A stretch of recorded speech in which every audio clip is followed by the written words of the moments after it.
มาเด้อมาเด้อไอ้น้องเด้อนายมาทาเด้อนี่เด้อผู้ใดจุเงินก็มาหาเดียวไอ้น้อง ห เอ้ย นาวมาช่วงที่ดี มาเด้อไอ้น้องเด้อมาเด้อมาเด้อมันด่านายมาทาได้นี่ได้กลางโต๊ะกลางเต็นท์ช่วยกันได้ผู้ใดอยู่เฮือนนะมาเด้อไอ้น้องเด้อมาเด้อเอากันบ้านเฮาเด้อมาช่วยกันได้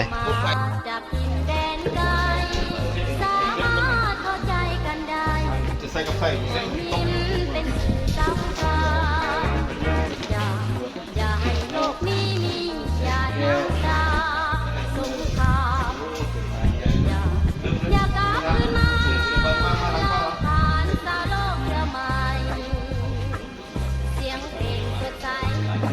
เจ้า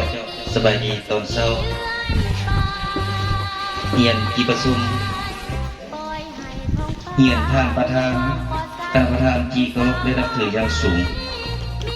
ในท่ามกลางบรรยากาศพวกพักพวกกำลังประกอบอาวุธกำลังออกแห่แข่งขันกันสร้างกระบวนการเพื่อ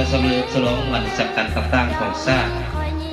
และสวมใส่ในการป้องกันเป็นยามให้มีความสงบปลอดภัยโดยนิทานเรารวมว่าเฉพาะอยู่ภายในเมืองของเกิดของเราปัจจุบัน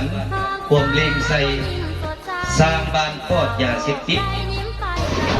เจ้านะก่อนอื่นมัดข้าพเจ้าก็เฮียนผ่านพันโทไม้มานันหลวงมณีของกองประชาการปปสเมืองกำเกิด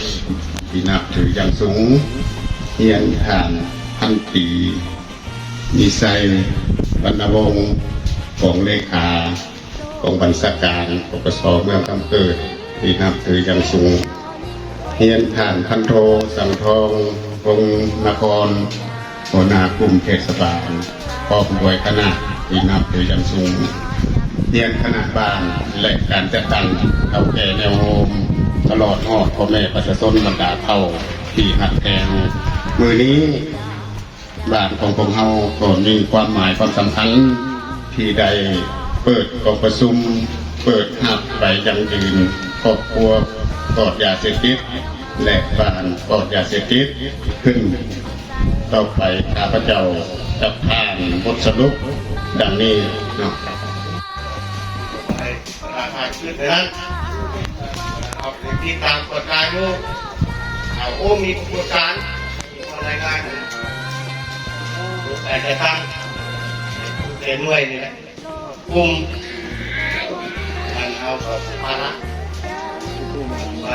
มาผ่านเข้าใจว่าโอ้เอาขาดแล้วเป็นอย่างนั้นกลับคืนมาเสพเป็นอย่างนั้นเรียบเลยอันนี้ก็จะให้คณะอ่านเข้าใจเนาะออกกับคณะขั้นตอนเราเอาไปบำบัดนี้ครั้งที่หนึ่งในคณะอ่านเข้าใจว่าครั้งที่หนึ่งเลยเอาไปบำบัดผ่านรายชื่อเขาทุนไปกองมือ3 มือกี่ยากเดือน2-3 เดือนก็ยากไอ้มีรายชื่อเขาทุนแต่ใครยังเกิดตัวนะ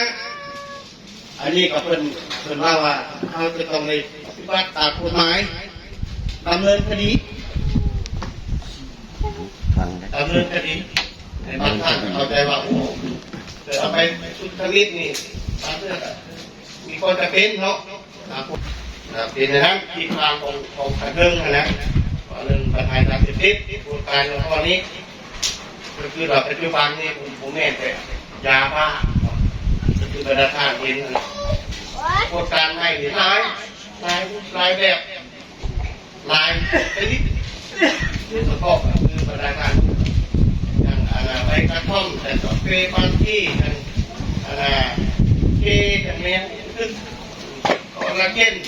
บอกท่านผิด นี่ เนี่ย ให้สังคมเขาออกลาเขานี่แหละหลังจากรวมประชุมแล้วก็มีการฆ่าเชื้อมีความสังสรรค์เรื่องเพื่อรวมความสามัคคีในน้องปปสบ้านและขันถึงเพิ่นจะนั้นมันระเบิดว่าแซ่บ อย่างนอกเฮ้ยซุ่มมีอยู่ บักมีเดี๋ยวนะเสียงท้องเสียงท้อง โอเค สองเชยสองเชยสองเชย นั่งนี่มดนั่งนี่นี่นะมาเพื่อนนี่ สุ่มหมอกหลักไปกันดีครอบครัวปลอดยาเสพติดเดี๋ยวนี้พวกเขาการออกสุ่มเป็นเสร็จสิ้นแล้วแต่ที่ภาคตะวันตกเมื่อกี้บรรดาทางบรรดาแขกแม่ไอ้น้องพ่อแม่ประชาชนบรรดาเอาเป็นในการรักษาของเราถ้าผู้ใดอยู่ไกลไปขอเชิญเนาะรวมพระเขาสารพินำคือจังสันและที่หนึ่งที่สองที่บรรดาทางประกาศปัญหาเนาะได้สนับสนุนเข้ามาเพื่ออัดตอนของประชุมนี้เนาะมีหนึ่งทางบุญพัฒน์ออกมาดีเนาะสนับสนุนเงิน100,000เนาะบอกโอเคสองทางมนหลวงพุทธธรรมสนับสนุนเบียร์1 แก๊สเนาะบอกโอเค